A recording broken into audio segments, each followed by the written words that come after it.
तुम्हारे सर्कल में एक ना एक बंदा होगा जिसकी सब रिस्पेक्ट करते होंगे, तुम्हारे अराउंड कोई ना कोई अंकल होंगे जिनकी सब रिस्पेक्ट करते होंगे, लेकिन तुम कुछ छोटी छोटी ऐसी गलतियां करते हो जिसकी वजह से लोग तुम्हारी रिस्पेक्ट नहीं करते। आज के इस वीडियो में मैं ऐसी 5 गलतियां स्टोरीज के थ्रू बताऊंगा जो तुम करते हो। पहली स्टोरी है रोहन की, the guy who was too available. Rohan एक क्लासिक नाइस गाय था, सब उस पर रिलाय करते थे। फ्रेंड्स हो, फैमिली हो, किसी को कुछ काम है उसको कॉल कर दो, फैमिली में कुछ काम करना है उसको कॉल कर दो, सब चीजों के लिए रोहन अवेलेबल रहता था। खुद के प्लान सेक्रीफाइस करके दूसरों की मदद करता था, क्योंकि उसका ये माइंडसेट था कि अगर वो सबकी मदद करेगा तो लोग उसके साथ भी ऐसा रेसिप्रोकेट करेंगे और शायद उसको थोड़ी इज्जत भी मिल जाए। लेकिन उसने एक और चीज नोटिस करी, लोग उसकी अवेलेबिलिटी को वैल्यू ही नहीं करते थे। रोहन अपनी ऑफिस में भी सारे एक्स्ट्रा काम करता था। एक दिन उसने उसके बॉस से प्रमोशन मांगा। बॉस ने कहा, रोहन तुम अच्छे तो हो, तुम सारे काम कर देते हो, एक्स्ट्रा काम कर देते हो, लेकिन तुम कोई चीज में स्टैंड आउट नहीं करते।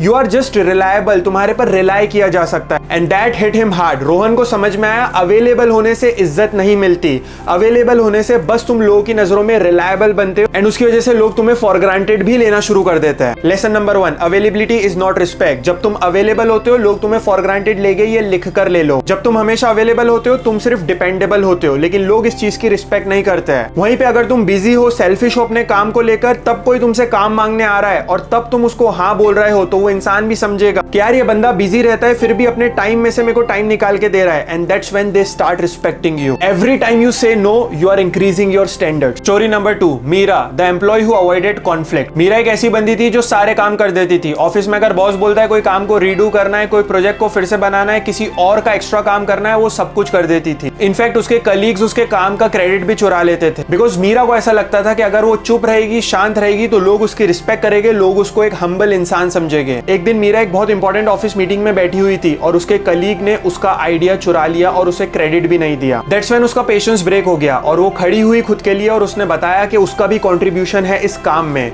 उस मोमेंट से उस रूम में एक शिफ्ट आ गया। अब लोग उसको देखने लगे इस नजरों से कि ये बंदी खुद के लिए खड़ी होती है। एक नई रिस्पेक्ट आ गई उसके कलीग्स में कि अब आप इसको उल्लू नहीं बना सकते, एंड लोग फिर उसको एक डिफरेंट लाइट में देखने लगे। क्या सीखे? Lesson number 2, respect comes from assertiveness. अगर तुम चुपचाप बैठे हो, अपने क्रेडिट्स ले ही नहीं रहे हो, तो लोग तुम्हें उल्लू बना के निकल जाएंगे और तुम्हारी हम्बलनेस का फायदा उठाएंगे, एंड इनफैक्ट वो तुम्हें रिस्पेक्ट भी नहीं करेंगे। अगर तुम खुद के काम को रिस्पेक्ट नहीं करते हो तो दूसरे भी नहीं करेंगे। तीसरी स्टोरी की बात करते हैं अर्जुन की, the guy who gave too much without any limits. Arjun एक वैसा बंदा था जो दोस्तों को उधार देता था, कहीं भी जाते थे तो वो खर्च करता था, बिल्कुल खुला बंदा था, वो सारी चीजें करता था दोस्तों के लिए।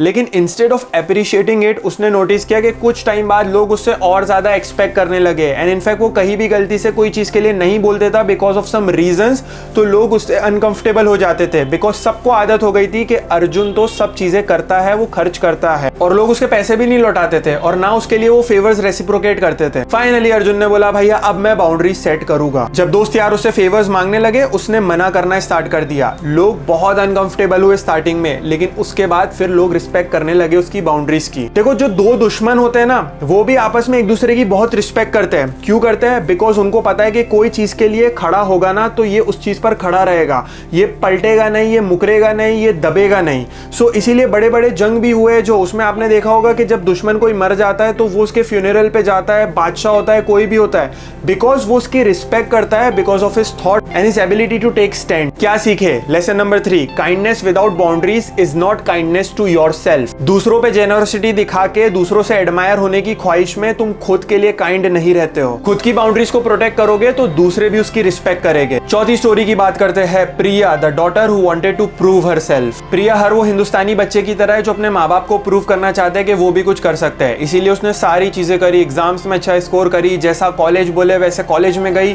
सारी चीजें जो पेरेंट्स के हिसाब से वो चाहती थी वो उसने करने लगी। बट उसने ये नोटिस किया कि जितना वो उनके अप्रूवल के लिए भागती थी, उनकी उतनी ही एक्सपेक्टेशंस बढ़ते जाती थी, और जरा सा भी कुछ ऊंच नीच होती थी या वो खुद का कुछ परस्यू करना चाहती थी तो उसके पेरेंट्स उससे नाराज हो जाते थे। वो बिल्कुल भी लाइफ में पीसफुल फील नहीं करती थी। एक दिन उसने करेजियस डिसीजन ले लिया कि अब वो वही चीजें परस्यू करेगी जिसमें उसका पैशन है। जब तक तुम अपनी फैमिली को प्रूव नहीं करोगे कि तुम इंडिपेंडेंटली भी कुछ कर सकते हो, तुम्हें भले उनके थोड़ा सा खिलाफ जाना पड़े, लेकिन तुम्हें जो परस्यू करना है अगर वो तुम करते हो एंड सिंसियरली उस चीज को अचीव करते हो, तो तुम्हारे पेरेंट्स भी एक दिन समझ जाएंगे। देखो, पता है फंडा क्या होता है? अगर तुम अपनी पेरेंट्स की सारी बातें सुनते हो और अपना मन मार के काम करते हो ना, ये चीज फ्यूचर में बहुत ज्यादा अफेक्ट करेगी, क्योंकि मैंने रियल लाइफ एग्जांपल्स देखे हैं।